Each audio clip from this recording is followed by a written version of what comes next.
آیت یہ نہیں کہہ رہی. آیت کا مطلب یہ ہے کہ رسول اللہ صلی اللہ علیہ وسلم اہل بیت علیہ السلام پہ شاہد اور اہل بیت طاہرین علیہ السلام سب خلائق پہ شاہد. اور اس کا مطلب امت شاہد نہیں دوسرے یہ کہ ایک مڈل نیشن ہے ان کو رائے اعتدال. یہ کوئی بات صحیح ہونی چاہیے, بات صحیح ہے کہ مسلمانوں کو رائے اعتدال پہ چلنی چاہیے, بات صحیح ہے, لیکن اس آیت کا مطلب یہ نہیں ہے. آیت یہ نہیں کہہ رہی. آیت کا مطلب یہ ہے کہ رسول اللہ صلی اللہ علیہ وسلم اہل بیت علیہ السلام پہ شاہد اور اہل بیت طاہرین علیہ السلام سب خلائق پہ شاہد. اور اس کا مطلب مسلمان دوسرے امتوں پہ شاہد کیسے ہیں؟ شاید کیا مسلمان ابھی کوئی مسلمان بیٹھا ہے مثلا پنجاب کے کسی گاؤں میں, سندھ کے کسی گاؤں میں مسلمان جو بیٹھے ہیں, ان کو اپنے گاؤں کا نہیں معلوم, وہ دوسرے مثلا امریکہ یورپ میں کیا ہو رہا ہے اس کی کیا شہادت دیں گے؟ ٹھیک ہے نا. اچھا تو آئیے سنتے ہیں کہ مولوی طاہر قادری صاحب کہنا کیا چاہتے ہیں. کو ہمارے لیے ریکمینڈ کیا ہے. اللہ نے ہمارے لیے دین اسلام کا عنوان پسند فرمایا ہے, اس ٹائٹل کو ہمارے لیے ریکمینڈ کیا ہے, اور بجائے اس کے کہ ہم گروہی شناخت کو اسلام کی اجتماعی شناخت پر فائق کریں, طبقاتی اور فرقہ وارانہ شناخت کو اور مسلکی شناخت کو ہم دینی شناخت پر ترجیح دیں, اس کی بجائے الحم سے والناس تک قرآن مجید نے ہمیں اپنی شناخت بطور امت مسلمہ کروانے کا حکم دیا ہے. امتاً وسطاً لتکونوا شہداء علی الناس. اس میں دو سبق دیے گئے ہیں کہ ایک تو بطور امت کے زندہ رہو, اور امت بھی ایسی کہ جس کی روش توسط اور اعتدال کی ہو, وسطیت ہو, جس میں اعتدال ہو, جو نہ افراد کی طرف جائے نہ تفرید کی طرف جائے, دونوں انتہاؤں سے محفوظ ہو. میں نے کوشش کی ہے عمر بھر کہ میں اسی پیغام قرآنی کو اور پیغام مصطفی صلی اللہ علیہ وآلہ وسلم کو آج کے دور میں صدی کے لوگوں تک پہنچاؤں, اور لوگوں کو انتہاؤں کی طرف جانے والے لوگوں کو واپس بلاؤں راہ اعتدال کی طرف, توسط کی طرف. معزز ناظرین, آپ نے یہ جملہ سنا, یہ کوئی خاص استدلال نہیں ہے ہمارے مذہب کے خلاف, لیکن وہ ایک آیت کی تلاوت کرتے ہیں. بسم اللہ الرحمن الرحیم وَكَذَلِكَ جَعَلْنَاكُمْ أُمَّةً وَسَطًا لِتَكُونُوا شُهَدَاءَ عَلَى النَّاسِ وَيَكُونَ الرَّسُولُ شَهِيدًا عَلَيْكُمْ صلی اللہ علیہ وآلہ وسلم. اور وہ یہ سمجھتے ہیں کہ اس آیت کا مقصد یہ ہے کہ اس آیت کا خطاب مسلمانوں سے ہے کہ اے امت مسلمہ, ہم نے آپ کو ایک مڈل امت بنایا ہے, وسط میں بنایا ہے, تمہیں رائے اعتدال پہ چلنا چاہیے. اس سے یہ مراد دیتے ہیں, اور کہتے ہیں کہ اسی آیت کی روح سے میں معتدل اعتدال کی طرف جانا چاہتا ہوں. تو یہ ایک بہت بڑی غلطی ہے ان کی. وہ شیعوں سے جب خطاب کرتے ہیں, شیعوں سے بات کرتے ہیں, تو ان کو پتہ ہونا چاہیے کہ ان آیات کی تفسیر شیعوں کے نزدیک کیا ہے. دیکھیں, اس آیت کی شیعوں کی نزدیک, ہمارے نزدیک, اور اسی طرح جماعت مخالفین کے حدیث میں اس آیت کا خطاب اہل بیت اطہار ائمہ ابرار علیہم السلام میں سے. امتاً وسطاً سے مراد امت اسلامیہ نہیں ہے, امتاً وسطاً سے مراد ائمہ اطہار علیہم السلام ہے. لفظ امت جہاں بھی قرآن میں استعمال ہوتا ہے, اس سے ہمیشہ امت مسلمہ نہیں ہوا کرتی. ملاحظہ فرمائیے, جماعت عمریہ کے ایک بہت بڑے عالم ہیں حاکم حسکانی, ان کی کتاب ہے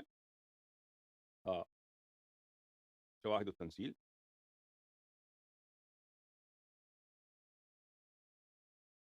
صحیح.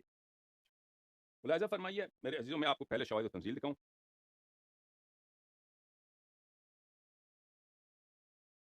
شواہد التنزیل في لقواعد التفضيل تأليف الحافظ الكبير عبید اللہ ابن عبد اللہ ابن احمد المعروف بالحاکم الحسکانی. اور یہ حنفی عالم دین ہے, بہت بڑے محدث تھے اپنے زمانے کے. یہ حافظ ابو الحسن دارقطنی کے استاد ہیں, اور حافظ ابو عبداللہ حاکم نیسابوری کے شاگرد ہیں. اور ان کے پورا گھرانہ جو ہے حاکم حسکانی کا جو گھرانہ ہے, یہ علماء اور فضلاء کا گھرانہ ہے. یہ ان کی بہت معروف کتاب ہے شواہد التنزیل میں. شواہد التنزیل ملاحظہ فرمائی یہاں پر اسی آیے کی ذیل میں صفحہ نمبر 93 میں روایت کرتے ہیں ابان ابن ابی عیاش سلیم ابن قیس. اچھا, ابان ابن عیاش سلیم ابن قیس کی روایات یہ جماعت مخالفین کے کتب میں بہت زیادہ ہے, مصنف عبد الرزاق وغیرہ میں. ایسا نہیں کہ سلیم نے صرف شیعوں کے لیے روایت کی. سلیم ایک بہت بڑے تابعی تھے اور امیر المؤمنین علیہ الصلوۃ والسلام کے وفادار صحابی تھے. جناب سلیم سے مخالفین نے بھی اپنے کتب میں بہت ساری روایات کی, ان کے نزدیک موثقہ بھی ہیں. اچھا, یہ الگ بحث ہے. سلیم کا روایت ہے کہ سلیم نے روایت کیا کن سے؟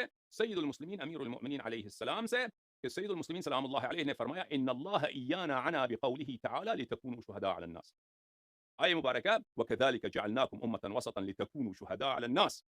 میں نے آپ کو ایک متوسط گروہ بنایا, امہ یعنی گروہ بنایا, لِتَكُونُوا شُهَدَاءَ عَلَى النَّاسِ, تاکہ تم خلائق پر, تم بنی آدم پر اللہ کے گواہ رہو, اللہ کے شاہد رہو. تو فرمایا کہ اس کا مخاطب امت اسلامیہ نہیں ہے, ان کا مخاطب کون ہے؟ اہل بیت ابرار علیہم السلام ہے. فرسول اللہ صلی اللہ علیہ وآلہ وسلم شاہد علینا ونحن شہداء علی الناس وحجته فی ارضه. تو رسول اللہ صلی اللہ علیہ وآلہ وسلم ہم پہ شاہد ہیں اور ہم تمام خلائق پہ حجت، خدا کے حجت ہیں اور خدا کے شاہد ہیں، کیونکہ عین اللہ الناظرہ، خدا کے دیدہ، خدا کا آنکھ، خدا کا چشم کون ہے؟ اہل بیت طاہرین علیہ السلام، خدا کا حجت ہے. اچھا، وكذلك جعلناكم ونحن الذين قال الله جل اسمه، یہ ہم وہ گرانا ہیں، ہم وہ گروہ ہیں جن کے متعلق پروردگار عالم نے قرآن میں فرمایا ہے وَكَذَلِكَ جَعَلْنَاكُمْ أُمَّةً وَسَطًا، اس طرح میں نے آپ کو امت وسط بنایا. ملاحظہ فرمائیے عزیزوں کہ امت کا مقصد ہمیشہ یہ نہیں ہوتا کہ کوئی اس سے مراد امت اسلامیہ ہو. ملاحظہ فرمائیے آیا ہے قرآن مجید میں سورہ قصص میں، اعوذ باللہ من الشیطان الرجیم، وَلَمَّا وَرَدَ مَاءَ مَدْيَنَ، جب حضرت موسیٰ علی نبینا علیہ السلام جب مصر سے فرار ہو کر وہ مدین آئے، وجد علیہ امتا من الناس یسقون، وہاں پہ امتا من الناس، وہاں پہ لوگوں کا ایک امت انہوں نے پایا کہ وہ ایک کنویں سے پانی نکال رہے تھے. حضرت شعیب علیہ السلام کی بیٹیاں وہاں پہ بھی تھیں. تو یہ امتا من الناس یعنی ایک جماعت، ایک گروہ لوگوں. یہ جماعت عمریہ، جماعت مخالفین جو اپنے آپ کو اہل سنت کہتے ہیں، جو ہمارے بھائی ہیں، ہم ان سے محبت کرتے ہیں کیونکہ یہ بیچارے نہیں جانتے حق و حقیقت کو، نہیں جانتے ان کے عوام الناس. ان کے میں سے جو نواسب ہیں ان کی بات الگ ہے، لیکن جو ان میں سے عام مسلمان ہیں، گلی کوچوں میں آپ کو نظر آتے ہیں، یہ تو ہمارے بھائی ہیں، ان کو حقیقت کا نہیں معلوم. کہتے ہیں کہ ان کے احادیث میں اور ہمارے احادیث میں امت وسط کون ہے؟ اہل بیت اطہار علیہم الصلوۃ والسلام. ملاحظہ فرمائیے کہ اب شیعوں کے حدیث کے متعلق بات کیجیے عزیزوں کہ شیعہ احادیث میں امت وسط کون ہے. تفسیر عیاشی جزء اول چھاپ تہران، یہاں پہ ملاحظہ فرمائیے میرے عزیزوں، ابی عبداللہ القرآن الناطق امام صادق علیہ الصلوۃ والسلام سے روایت ہے وَكَذَلِكَ جَعَلْنَاكُمْ أُمَّةً وَسَطًا لِتَكُونُوا شُهَدَاءَ عَلَى النَّاسِ وَيَكُونَ الرَّسُولُ صلی اللہ علیہ وآلہ وسلم علیکم شہیدا.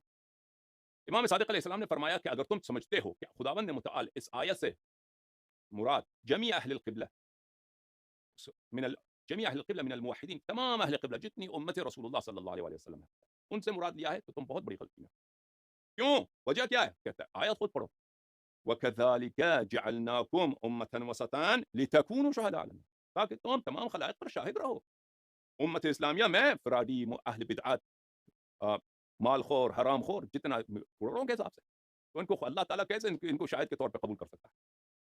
فرمایا افطرا، امام صادق علیہ السلام نے فرمایا افطرا، تم نہیں دیکھتے ان من لا يجوز شهادته في الدنيا على صاع من تمر يطلب الله شهادته يوم القيامه ويقبله منها بحضرة جميع الامم الماضيه. قیامت کا محشر، صحرائے محشر، وہاں پہ سب خلائق جمع، انبیاء مرسلین سب جمع. دنیا میں جس قوم کی، جس شخص کی وہ ایک مشت بر کھجور ہو تو اس پہ شہادت اگر دنیا میں اس کو قبول نہیں ہوتی، اتنا فاسق آدمی ہے کہ اس کی شہادت کسی چیز میں قبول نہیں، کیا اللہ تعالیٰ اس کو قیامت میں لائے گا کہ سب خلائق انبیاء والمرسلین کے سامنے تم شہادت دو امم ماضیہ پر، جتنے خلائق ہیں ان پہ شہادت دو، کیسے شہادت دے؟ اور دوسری بات یہ ہے کہ ہماری امت والے جو ہیں مسلمان، دوسروں کا پتہ بھی نہیں ہمیں. آپ شہادت دیتے ہیں کسی بات کی، اگر اس کا مشاہدہ کریں. اب دوسرے لوگ اپنے گھروں میں کیا کرتے ہیں یا اپنے معاشروں میں کیا کرتے ہیں، کس کو پتہ ہے کہ وہ شہادت، سمجھ میں آ رہی نا؟ وہ تو چھوٹی موٹی باتیں آپ کو پتہ ہیں، لیکن شاید تو وہ ہے کہ وہ دیکھ لیں. رسول اللہ صلی اللہ علیہ وسلم نے فرمایا، چاند کی طرف اشارہ کیا کہ اگر اس طرح نظر آئے، چاند کی طرح، چاند آسمان میں واضح روشن ہو یا سورج آسمان میں واضح روشن ہو، اس طرح آپ کوئی بات پتہ ہو تو شہادت دو، الا شہادت نہ دیا کرو. شہادت دینا یہ کوئی ہلکی پھلکی بات نہیں ہے، کسی دوسرے امتوں کا پتہ ہی نہیں ہے اور ہم شہادت دیں. امام صادق علیہ السلام نے فرمایا کلا لم یعنی اللہ مثل هذا من خلقه، فرمایا کہ اللہ تعالیٰ نے اس کا مراد یہ امت نہیں ہے، یعنی الامت التي وجبت لها دعوة ابراہیم کنتم خیر امت اخرجت للناس وهم الامت الوسطى وهم خیر امت اخرجت للناس. یہ وہی لوگ ہیں جن کے متعلق حضرت ابراہیم علیہ السلام کی دعا تھی، اور جو کنتم خیر امت اخرجت للناس ہیں، کنتم خیر امت اخرجت للناس، یہ بھی اہل بیت طاہرین علیہم السلام ہے جو اللہ تعالیٰ کے شاہد ہیں تمام خلائق پر. تو شاہد من اللہ کون ہے؟ وَكَذَلِكَ جَعَلْنَاكُمْ أُمَّةً وَسَطًا لِتَكُونُوا شُهَدَاءَ عَلَى النَّاسِ. بلے امت وسط ہمارے نزدیک اہل بیت طاہرین علیہم السلام ہے، اور اس آیت کا مقصد ہمارے نزدیک یہ نہیں ہے وَكَذَلِكَ جَعَلْنَاكُمْ، مسلمان پورے مسلمان جو ہیں اس کا یہ کہ ایک مڈل نیشن ہے، ان کو رائے اعتدال، یہ کوئی بات صحیح ہونی چاہیے، یہ بات صحیح ہے کہ مسلمانوں کو رائے اعتدال پہ چلنی چاہیے، بات صحیح ہے، لیکن اس آیت کا مطلب یہ نہیں ہے. آیت یہ نہیں کہہ رہی. آیت کا مطلب یہ ہے کہ رسول اللہ صلی اللہ علیہ وسلم اہل بیت علیہ السلام پہ شاہد اور اہل بیت طاہرین علیہ السلام سب خلائق پہ شاہد. اور اس کا اور مطلب امت شاہد نہیں دوسرے امت پر، مسلمان دوسرے امتوں پہ شاہد کیسے ہیں؟ شاہد کیا مسلمان، ابھی کوئی مسلمان بیٹھا ہے مثلا پنجاب کے کسی گاؤں میں، سندھ کے کسی گاؤں میں مسلمان جو بیٹھے ہیں، ان کو اپنے گاؤں کا نہیں معلوم، وہ دوسرے مثلا امریکہ یورپ میں کیا ہو رہا ہے، ان سے کیا شہادت دیں گے؟ ٹھیک ہے نا؟ اچھا،